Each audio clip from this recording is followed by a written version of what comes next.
Today we have assembled here to do puja to Buddha. As you know, Buddha was a son of a king. And one day he was shocked to see a very poor man, thin man, walking on the street, very unhappy person.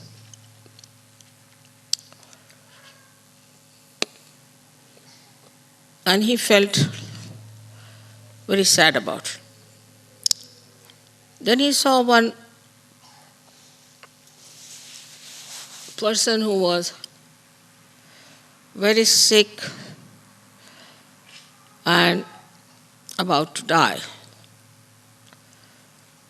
Then he saw a man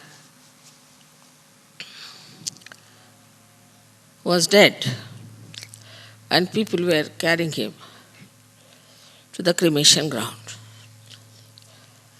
This all upset him very much. And he started thinking about it and seeking what is the reason for all these happenings in human beings. Firstly, why do they become so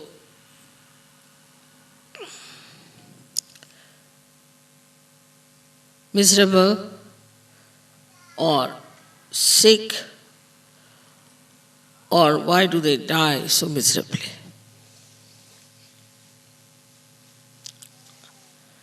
The reason he found out in his search, he went round the whole world, I should say, in the sense he read Upanishads, went to many gurus, went to many places of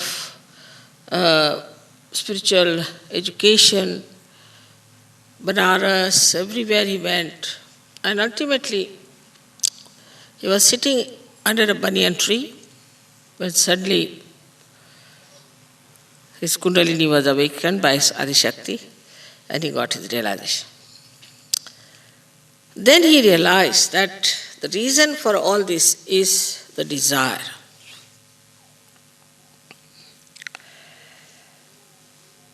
In Sahaja Yoga, we have now understood that all other desires are not pure desires. Firstly, whatever desires are fulfilled, we are not satisfied by it, first thing. And secondly, all these desires have a repercussion.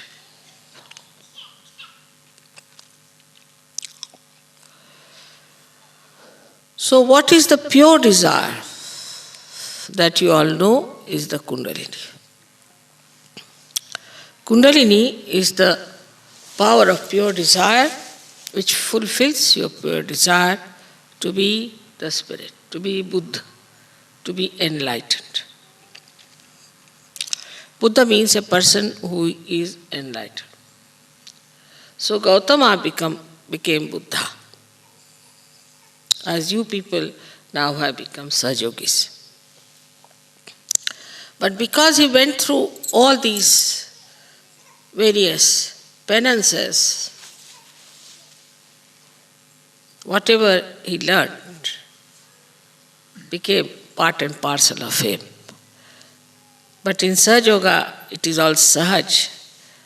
So we always conclude everything that this is after all Sahaj. And when we try to work out anything, we always say, oh, it will work out spontaneously, it's all right, Mother will do for us. This is a common feeling with Sahaja. So whether to put you all through that long process or to give you realization was a question before me. Because in these days of confusion, there cannot be much time to put you through all which Buddha had gone, and he was one individual, I had to put all of you. That would have been very difficult. I don't know how many would have sustained it. Most of them would have dropped out halfway, or maybe quarter of the way. So, it was done in a sahaj manner. You did not have to sit in a banyan tree. Ultimately, you got your realization. Your Kundalini was awakened. And you got your enlightenment. But that enlightenment which settled in Buddha is not settled in us because our chakras were not cleansed as he had cleansed his chakras. We had the same body, the same mind, and the same attitude when we got realization. As we were looking at the house of God, still we are looking at the house of God, but you have entered inside the house and you have to look out from the windows. This you forget. And though we are sitting now on a hilltop, out of all the congestion and all the traffic, still you see a car, you get frightened. You don't know you are sitting on top of a hill where your mother has put you nicely. And that is how you try to behave. When I get reports about Sahaja Yogis, I'm quite amazed that they do not know that they are realized souls now. That's why Buddha talked of desirelessness. It's not possible before realization. Even after realization, I find it's difficult. Some sort of a subtle desire exists, and where you have to work it out, we do not work it out saying that our ego will be catched. So wherever it suits us, we work that way. Wherever it suits, we work this way.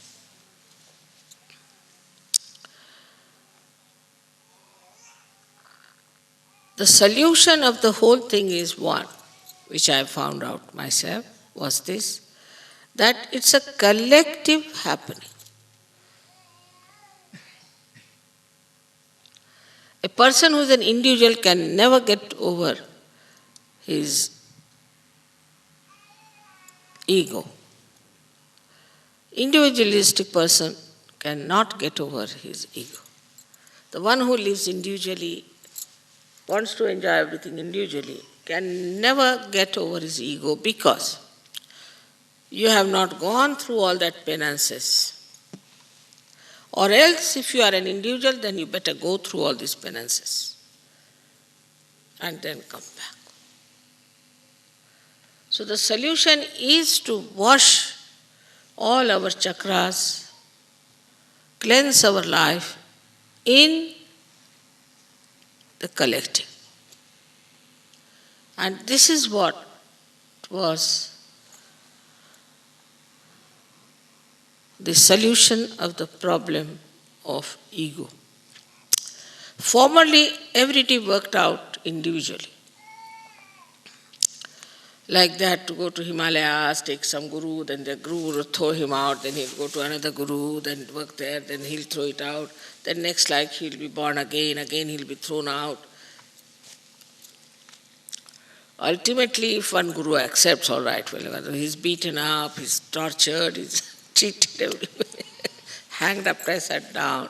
And then, ultimately, if any guru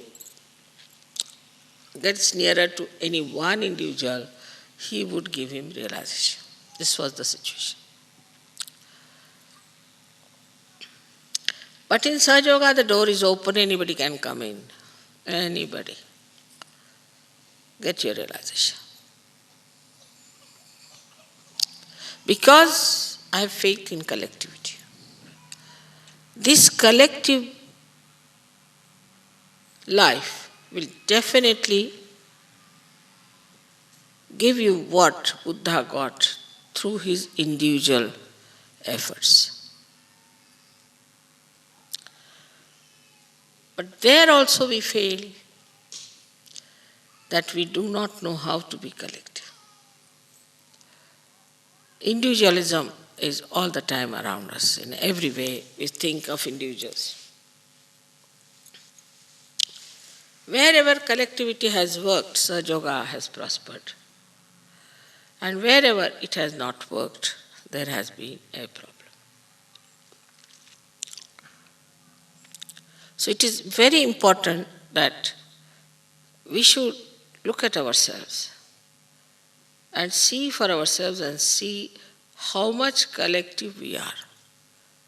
Do you enjoy collectivity or not?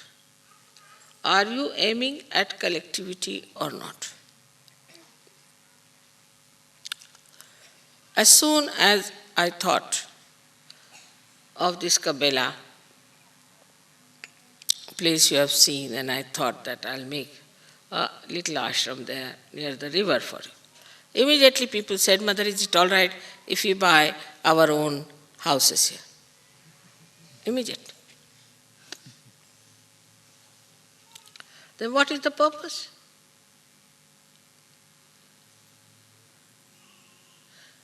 And then they will call me, Mother, please come to my house for dinner. Please come to my little house for some tea. I'm not interested.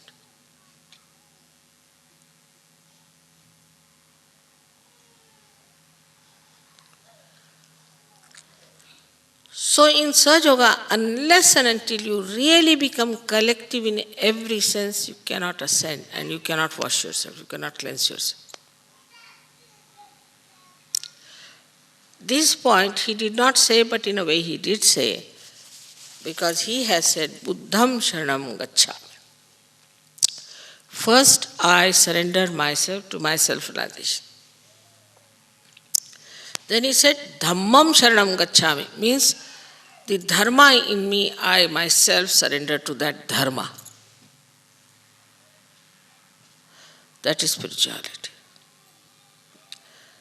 And thirdly, he said,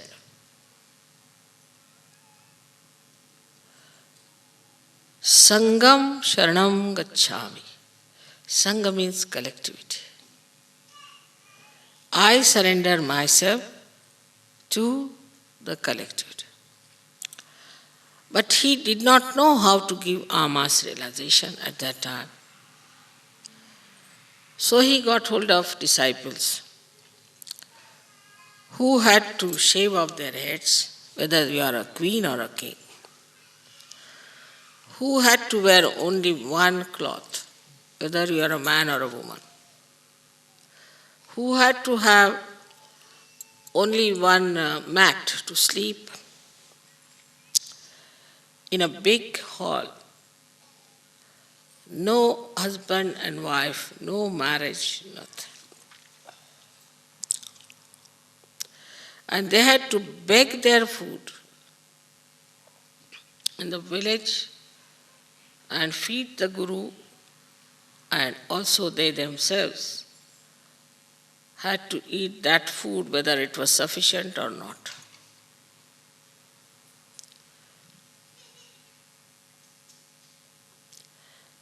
That is not in Sahaja Yoga.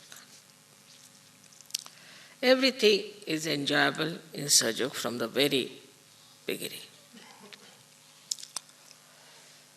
And you are supposed to be absolutely joyous people in Sahaja Yoga.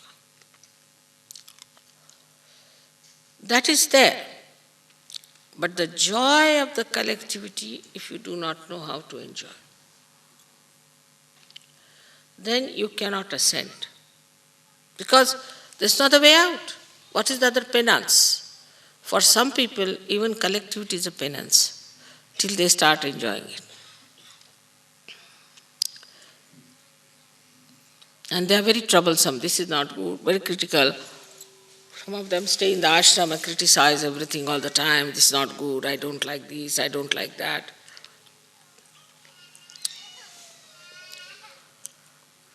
So here, in complete awareness, you cannot be mesmerized. If you are mesmerized, then you can live whatever way you like. But in complete awareness and full understanding, we have to become collective. This is one of the solutions for our cleansing. We can say like this, supposing my hands are dirty. So I go to one tap and I find there's one drop coming. So can't wash. So I go to another place, there's no water. Third place, I find there's nothing available. Ultimately, I reach the place where I find some water. Then I wash myself completely because I know I can't find it anywhere else. But in Sahaja Yoga, you are immersed in the water of collectivity. If you enjoy this collectivity and can swim in that, then there is no problem.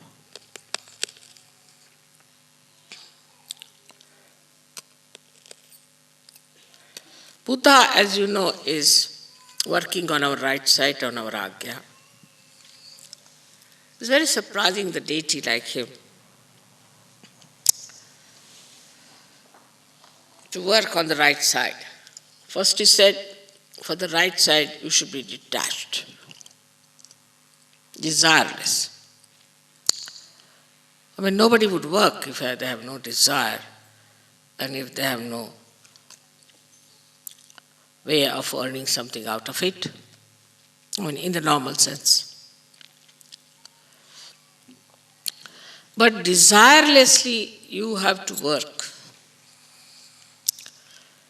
Then only the right side can be conquered. Very symbolic. Normally the right-sided people are extremely thin, but Buddha is very fat. Normally the right-sided people are extremely serious, very serious. Even if you tickle them, they won't laugh. But Buddha is laughing all the time with his both hands and enjoying themselves. See the contrast. So, when you are working without any desire, only then this state can be achieved, that you'll be all the time laughing. But those who feel that we are doing this work with certain desire. I mean, some are very low-level people, want to make money, some this, that nonsense, that goes on. But it becomes even subtler and subtler and subtler. As you become subtler, the desires start becoming subtler and subtler and subtler. And if you are not careful, it just comes up.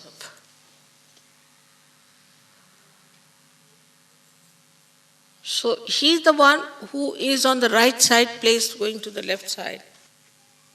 He is the one who has said that you have to be desireless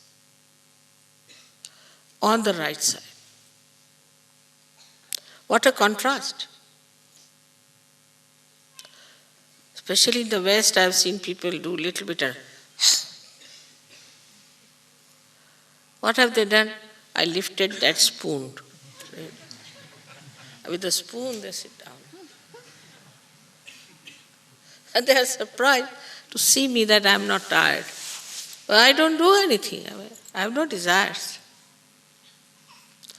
Actually, I never do anything. I am just nishkriya, I am just doing nothing.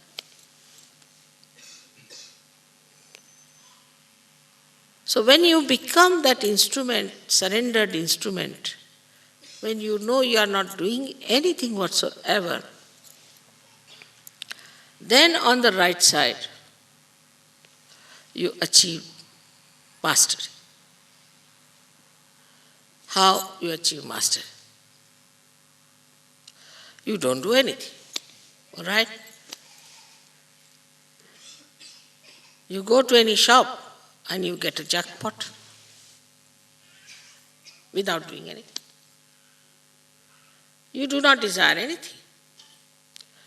And suddenly you find, which you have never even thought of is before you, there sits there, available for you.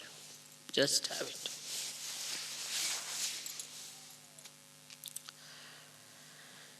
So, with a desire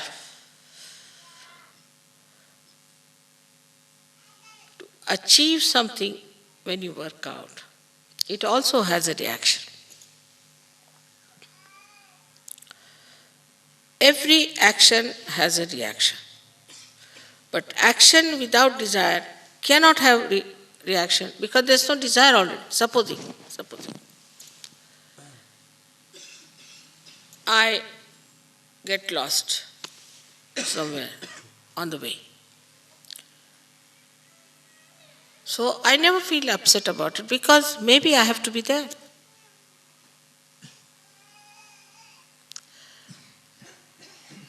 Supposing I want to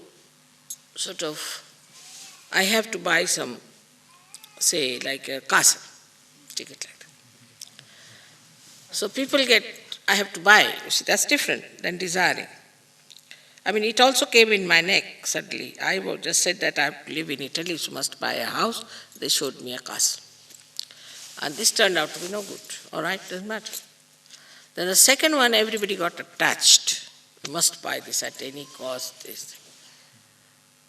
I somehow didn't like the place very much, but I said, all right, let their desire be fulfilled. It so happened that they were all uprooted and they had to buy another one which they didn't want to buy. And I was very happy about it because I didn't desire anything.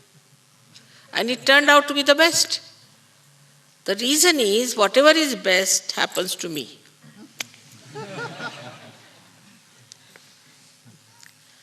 So whatever happens to me, I know is the best.